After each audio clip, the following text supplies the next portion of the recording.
Super Dhanu, thank you Vijay sir. Uppi sir, ನಿನ್ನೆ ನಾನು ನೋಡಿದೆ ತಾವು ನಮ್ಮ ಭೀಮಾ ಸಿನಿಮಾ ಬಗ್ಗೆ ಪ್ರೆಸ್ ಮೀಟಲ್ಲಿ ಮಾತಾಡಿದ್ರಿ ಅಲ್ಲಿ. ಸೊ ಆ ವಿಷಯದಲ್ಲಿ ಜಗದೀಶ್ ಗೌಡ್ರಿಗೆ ಥ್ಯಾಂಕ್ಸ್ ಹೇಳಬೇಕು. ಈ ಸಿನಿಮಾನ ಪ್ರೊಡ್ಯೂಸ್ ಮಾಡಿ ಈ ವರ್ಷದಲ್ಲಿ ಒಂದು ದೊಡ್ಡ ಹಿಟ್ ಆಗಂಗೆ ಮಾಡೋದಕ್ಕೆ. ಆ್ಯಕ್ಚುಲಿ ತಾವು ಮಾತಾಡಿದ್ರಿ, ನಾವೆಲ್ಲ ನಿಮ್ಮನ್ನು ಫಾಲೋ ಮಾಡ್ಕೊಂಡು ಬಂದಿರೋರು ಸರ್. ನೀವು ಯಾವಾಗ ಡೈರೆಕ್ಷನ್ ಅಂತ ಬಂದರೂ ಅವತ್ತಿನ ನಿಮ್ಮ ಸಿನಿಮಾಗಳು ನಾವು ಕಾಯ್ತಾ ಇದ್ದವ್ರು. ಇವತ್ತು ಕೂಡ ನಿಮ್ಮ ಸಿನಿಮಾ ನಾವು ಒಬ್ಬ ಲರ್ನಿಂಗ್ ಡೈರೆಕ್ಟ್ರಾಗಿ ಹೋಗಿ ನಿಮ್ಮ ಸಿನಿಮಾ ನೋಡೋಕೆ ನಾನು ಕಾಯ್ತಾ ಇದ್ದೀನಿ. ಮತ್ತು ಅಭಿಮಾನಿಯಾಗಿ ಕೂಡ ಕಾಯ್ತಾ ಇದ್ದೀನಿ. 100% ನೋ ಡೌಟ್ ಈ ಸಿನಿಮಾ ಈ ವರ್ಷದ ಕೊನೆಗೆ ಬಂದ್ರೂ ಸುಮಾರು ವರ್ಷ ಜ್ಞಾಪಕದಲ್ಲಿರುವಂಥ ಒಂದು ಸಿನಿಮಾ ಆಗುತ್ತೆ ಇದು. ಅದಂತೂ ವಿತೌಟ್ ಡೌಟ್ ನಾನು ಹೇಳ್ತೀನಿ. ನಾನು ನಿಮಗೆ ಕೇಳ್ತಿದ್ದೆ ಯಾವಾಗಲೂ, ಸರ್ ಡೈರೆಕ್ಷನ್ ಮಾಡಿ ಸರ್, ಜ್ಞಾಪಕ ಇದೆಯಾ ಸರ್, ಡೈರೆಕ್ಷನ್ ಮಾಡಿ ಸರ್ ಅಂತ. ಸೊ ಅವರೆಲ್ಲ ಬ್ಯುಸಿ ಇರೋರು, ಮೋಸ್ಟ್ಲಿ ಅವ್ರು ಮಾಡ್ದಾಗ ಕರೀತಾರೇನೋ ಅಂದ್ಕೊಂಡೆ. ಶ್ರೀಕಾಂತ್ ಅವ್ರ ಮೇಲೆ ತುಂಬ ಆಸೆ ಇತ್ತು, ಹೆಂಗೂ ಸಲ್ಗ ಮಾಡಿದ್ರು ಮೆತ್ತಿಗೆ ಎಳ್ಕೊಂಡೋಗಿ ಬಿಡ್ತಾರೇನೋ ಸರ್, ನಮ್ಮವರ ಸರ್ ಇವ್ರು ವರ್ಕ್ ಆಗೋದು ಬನ್ನಿ ಸರ್ ಅಂತ. ಅದು ಮಾಡಲಿಲ್ಲ ಅವರು. ನಾಗೀಗಂತೂ ಹೇಳಿದ್ದೆ ಸರ್ ಹೇಳಿ ಉಪಿ ಸರ್ ಮಾಡಿದಾಗ ಅಂತ. ಆದರೆ ನನಗೆ ಲೈಫ್ ಟೈಮ್ ಒಂದು ಡೈರೆಕ್ಷನ್ ಮಾಡಿದ್ದೀರ, ಜ್ಞಾಪಕ ಇರಲಿ ಯಾವುದು ಅಂತ ಅದು.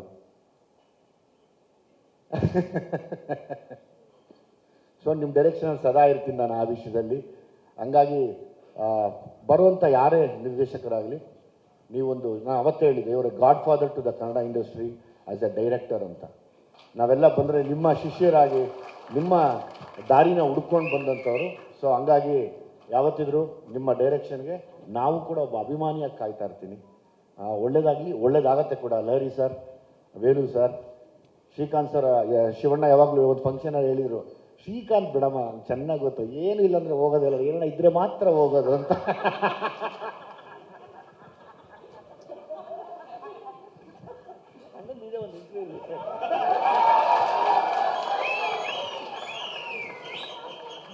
ಅಂದ್ರೆ ಶ್ರೀಕಾಂತ್ ಅವರು ಸುಮ್ಮನೆ ಹೋಗಲ್ಲ.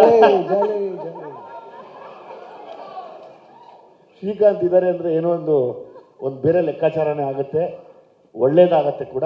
ಒಳ್ಳೆ ಮನಸ್ಸು. ನಾಗಿ, ಪುನೀತ್ ಎಲ್ಲ ಸಿಕ್ಕಾಪಟ್ಟೆ ವರ್ಕ್ ಮಾಡ್ತಾ ಇದ್ದೀರಾ. ಉಪ್ಪಿ ಸರ್ನ ಅವರ ಆಲೋಚನೆಗಳು ತಕ್ಕನಾಗಿ ನೀವು ಸಪೋರ್ಟ್ ಮಾಡಿ ಇವತ್ತು ಎಲ್ಲರೂ ದೊಡ್ಡ ವಿಷಯದಲ್ಲಿ ನಿಂತಿದ್ದೀರಾ. ಈ ಸಿನಿಮಾ ಖಂಡಿತವಾಗ್ಲೂ ಸುಮಾರು ವರ್ಷ ಜ್ಞಾಪಕ ಇಟ್ಕೊಳ್ಳೋಂಥ ಒಂದು ಅದ್ಭುತವಾದ ಪ್ಯಾನ್ ಇಂಡಿಯಾ ಸಿನಿಮಾ ಆಗಲಿ ನಾನು ದೇವರಲ್ಲಿ ಕೇಳ್ಕೊತೀನಿ sir. Thank you very much. Thank you Vijay sir. ಪೋಸ್ಟರಲ್ಲಿ ಐ ಇದೆ, ಯು ಇದೆ, ಮಧ್ಯದಲ್ಲಿರುವಂಥ ಹಾರ್ಟು ಇಲ್ಲಿ ಮಧ್ಯದಲ್ಲಿ ನಿಂತಿದೆ ನೋಡಿ. It's I love you sir.